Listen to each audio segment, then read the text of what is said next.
বলবো কি বলেন 17 বছর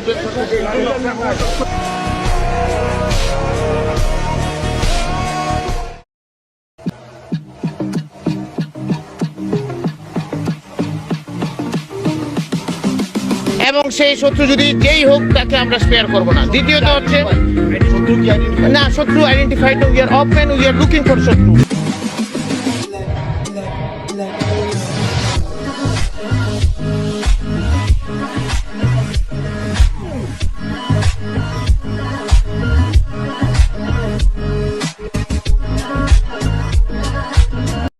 লুৎফর রহমান বাবর ছিলেন বিএনপি সরকারের স্বরাষ্ট্রমন্ত্রী। 10 ট্রাক অস্ত্রের জন্য তিনি বিখ্যাত। তিনি তার বক্তব্যেও ভারত বিরোধিতার জন্য বিখ্যাত। ভারতের গুম হারাম করা বাবর তার কাজে সফল হলে আজ হয়তো ভারতের মানচিত্রই বদলে যেত। বিএনপি সরকারের পরবর্তী সময়ে বাবরকে ভারতে গুম করে নিয়ে যাওয়া হয়। বাবর ছিলেন বেশভূষায় ও চলাফেরায় একজন স্মার্ট ব্যক্তি। এদেশের তরুণ সমাজ যখন জেল কি জিনিস চিনতই না, তখন তিনি চুলে জেল ব্যবহার করতেন। We are open, we are looking for শত্রু। হ্যালো বন্ধুরা, কেমন আছেন সবাই? আশা করি সবাই অনেক ভালো আছেন। আজকের ভিডিওতে দেখতে চলেছেন বাংলাদেশ জাতীয়তাবাদী দল বিএনপির সেরা 10 জন নেতার 10টি অ্যাটিটিউড মার্কা ডায়লগ, যেগুলো শুনলে আপনি বিএনপির দেশপ্রেম সম্পর্কে আন্দাজ করতে পারবেন। তাহলে আর কথা না বাড়িয়ে চলুন ভিডিও শুরু করা যাক।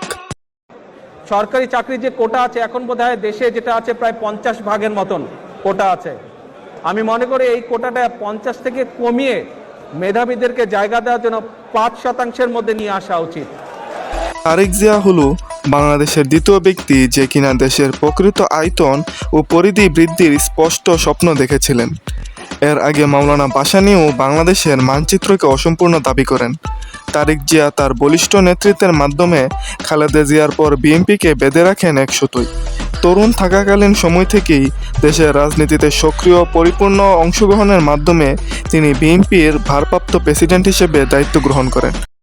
কিভাবে বাংলাদেশের পরিধি আমি বাড়াবো, সীমানাকে আমি বাড়াবো, this is a priority to me. এখন দেখি ডিজিটাল বাঁশ দেয়, এখন দেখলাম বিল্ডিং বানাতে বলে বাঁশ লাগে।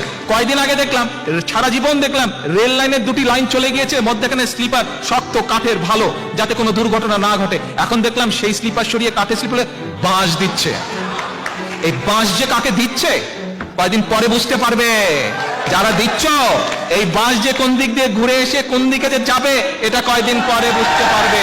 বাংলাদেশের জনগণ এটা কয়দিন পরে হাড়ে হাড়ে দেখিয়ে দিবে। মির্জা ফখরুল ইসলাম আলমগীর এমন একজন বিএনপির মহাসচিব, যিনি কিনা দলকে দেশের মধ্যে থেকে শতবাদ উপেক্ষা করে মাঠে সক্রিয় রেখেছেন। তাকে হাসিনা সরকারের পক্ষ থেকে বহু লোভ লালসা দেখানো হয়, কিন্তু তিনি তা উপেক্ষা করে বিএনপিকে নেতৃত্ব দিয়ে গেছেন। শত কষ্ট, জেল জুলুমের পরেও সরকার তাকে দমাতে পারেনি। তিনি ছিলেন জিয়ার আদর্শে বলিয়ান একজন নেতা। আপনাদের কি ভূমিকা হবে আপনাদেরকে নির্ধারণ করতে হবে। আমরা যারা রাজনীতি করি, আমরা ধরে নিয়েছি যে আমরা আপনার শেষ জীবন আমাদের হয় জেলে কাটবে অথবা ফাঁসিতে ঝুলতে হবে। যতগুলো মামলা আছে সেই মামলায় যদি 5 বছর 10 বছর করে জেল হয়, আমরা হিসাব করেছি যে আপনাদের 250-260 বছর জেল হবে, কোনো রক্ষা নাই। পালাবো না, কোথায় পালাবো? পালাবো না, প্রয়োজনে ফখরুল সাহেবের বাসায় গিয়ে উঠবো। কি জায়গা দেবেন?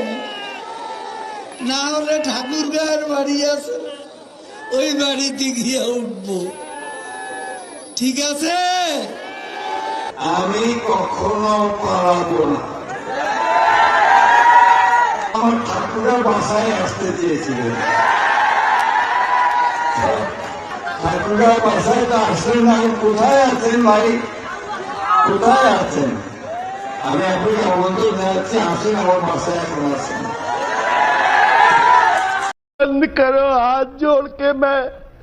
সালাউদ্দিন কাদের চৌধুরী ওরফে সাকা চৌধুরী একজন তুখুর বিএনপি নেতা। যাকে আওয়ামী লীগ সরকার রাজাকারের তকমা লাগিয়ে ফাঁসিতে ঝুলিয়ে হত্যা করে। শেখ মুজিব হাসিনাকে বিবাহ করতে সাকা চৌধুরীর কাছে প্রস্তাব দিলে তিনি হাসিনাকে কালু বলে ফিরিয়ে দেন। সাকা চৌধুরী জীবিত থাকাকালীন সময় মনে করতেন এজন্যই তার উপর প্রতিশোধ নিতে হাসিনা তাকে রাজাকার বানিয়েছেন। সাকা চৌধুরী তার হাস্যরসাত্মক বক্তব্যের জন্য ব্যাপক জনপ্রিয় ছিলেন। তাছাড়া বাবরের 10 ট্রাক অস্ত্রের ট্রাকগুলোর মালিকানা ছিল সাকা চৌধুরীর। আমার সুনির্দিষ্ট প্রস্তাব হচ্ছে এই ট্রাইব্যুনাল যেন স্থায়ী থাকে, এটা যেন এই কয়েকটা অপরাধ বিচার করে যেন শেষ না হয়। এরকম স্থায়ী ট্রাইব্যুনাল থাকলে রাজনৈতিক ঋতু পরিবর্তন হলে এটার কার্যক্রম যাতে অব্যাহত থাকে, এটা আমার সুনির্দিষ্ট প্রস্তাব। সেই আইনে আমরা জুলাই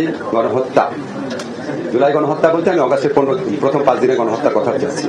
এটার জন্য দায়ী যে ব্যক্তিবর্গ আছেন ওনাদের বিচারের জন্য আন্তর্জাতিক অপরাধ ট্রাইব্যুনালে ওনাদের বিচারের জন্য আমরা ইতিমধ্যে একটা ছোটখাটো গবেষণার মতো করে দেখেছি এই আইনের অধীনে এই হত্যাকাণ্ডের সাথে জড়িত ব্যক্তিরা এবং যারা আদেশ দিয়েছেন, বিভিন্নভাবে সহযোগিতা করেছেন, তাদের সকলকে বিচারের আওতায় আনা সম্ভব। আমরা কি পলাই যেতেছে দেখি 6 ফুট 2 ইঞ্চি লম্বা একটা মানুষ 200 পাউন্ড ওজন, লুকার মতো জায়গা নেই। কি বিরোধ কথা কই যাবো?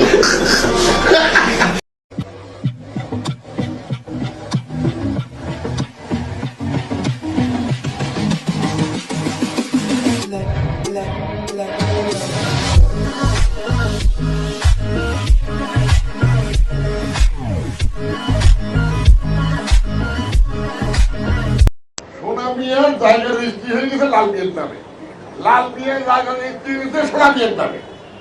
হ্যাঁ গেছে কোর্টে, রাজ্যা বলছেন কোনো ব্যাপারই না, মিয়া তো ঠিক আছে, সোনাটা শুধু লাল করে নাও। India to Bangladesh, Bangladesh to India, এই যে ট্রানজিট, এটাকে ট্রানজিট বলা যায় না, এটা একটি করিডোর। ইলিয়াস আলী বিএনপির একজন দেশপ্রেমিক নেতা। ভারত বিদ্বেষী বক্তব্যের জন্য তাকে ভারতীয় গোয়েন্দা সংস্থা গুম করে নিয়ে যায়। পরবর্তীতে একজন পুলিশ অফিসারের বক্তব্য অনুযায়ী দেশপ্রেমের অপরাধে ইলিয়াস আলীকে সাগরে নিয়ে হত্যা করা হয়। ইলিয়াস আলী ছিলেন একজন সাহসী নেতা, যিনি পুলিশের গুলির সামনেও নিজের জায়গা থেকে পিছপা হন। আপনারা যারা বিএনপি নেতা ইলিয়াস আলীর অপেক্ষায় আছেন, তাকে অনেক আগেই হত্যা করা হয়েছে। তাকে পতেঙ্গা সমুদ্র সৈকত দিয়ে মুখে পলিথিন পেঁচিয়ে হত্যা করে, তার পেট ছুরি দিয়ে ছিদ্র করে, পাথর দিয়ে বেঁধে সাগরে ডুবিয়ে দেওয়া হয়েছে।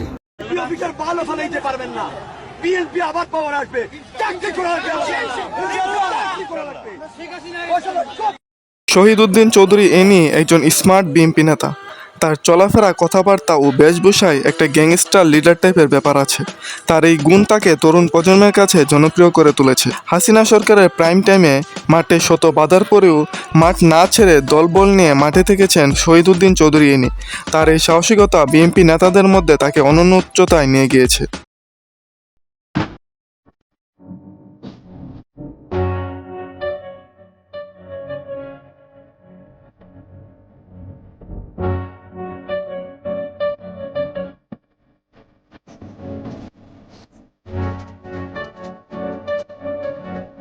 এটা পার্শ্ববর্তী দেশ ভারত থেকে তারা পান কেটে দিচ্ছে, তারা এখানে পানি ছেড়ে দিচ্ছে, যার কারণে আজকে আমাদের দেশের সাধারণ মানুষ আমরা ভুক্তভোগী। ভারত সরকারকে আমরা জানাতে চাই, বলতে চাই যে আপনারা, আমার মনে হয় শত্রুতামূলক ভাবে আমাদের দেশের মানুষের উপরে এই অত্যাচার নির্যাতনে নেমেছে।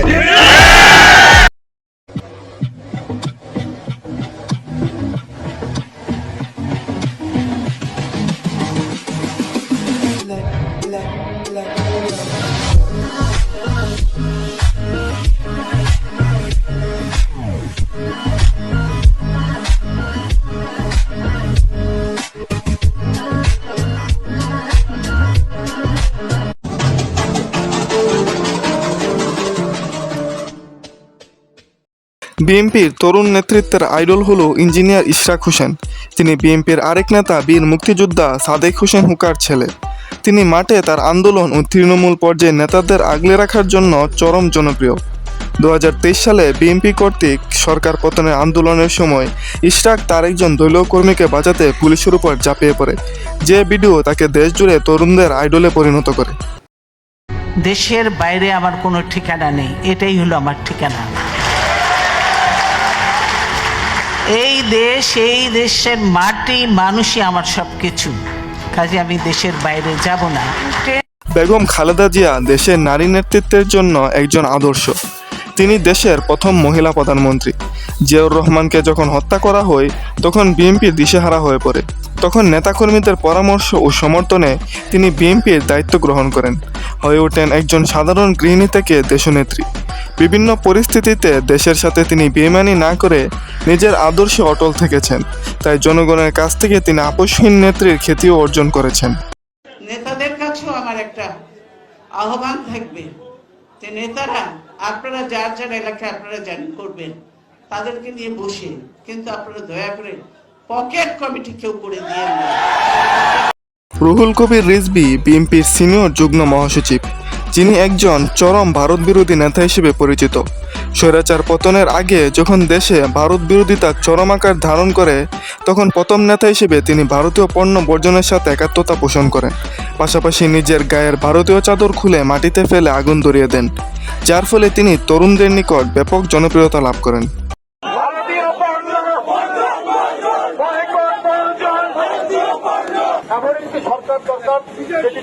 শেখ হাসিনাকে পৃথিবীর যে প্রান্তেই যারাই আশ্রয় দিক না কেন, তার বিচার হয় বাংলাদেশের আদালতে হবে, না হয় আন্তর্জাতিক আদালতে হবে। সালাউদ্দিন আহমেদ একজন শিক্ষিত ও নম্র ভদ্র বিএনপি নেতা। আওয়ামী সরকারের সময় তাকে ভারতে আটক করা হয়।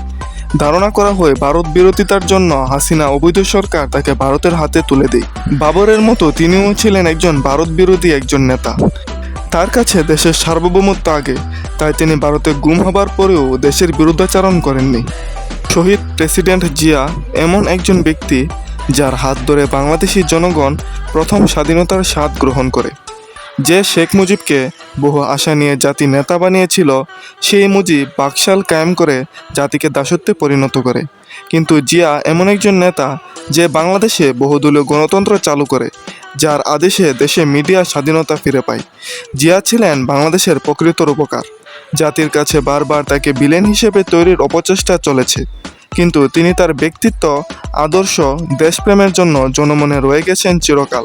স্বাধীনতার প্রকৃত ঘোষক হিসেবে তিনি বাংলাদেশের জনমনে থাকবেন চিরকাল।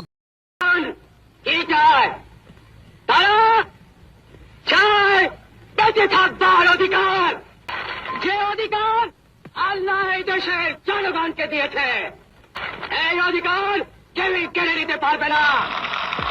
আপনারা নেতৃত্ব দিতে চান, আপনাদেরকে জনগণের মধ্যে যেতে হবে। কাজের মাধ্যমে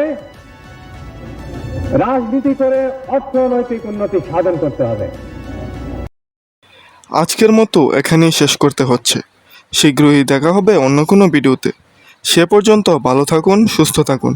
বিএনপি সম্পর্কে ভ্রান্ত ধারণা থেকে বের হয়ে নিজে জানুন এবং অন্যকেও জানান। হাসিনা ছাড়া বাংলাদেশ, ভারত বিহীন বাংলাদেশ। হাসিনা মানে ভারত। আর কয়েকটা দিনের সময় পাইতো ভাই, আল্লাহ আমাদের গ্রহণ করেছেন, পুরা বাংলাদেশ দিয়ে দিয়েছিল। আপনারা জানেন, আমরা সম্মিলিতভাবে ভারতকে আধিপত্যবাদ মনে করা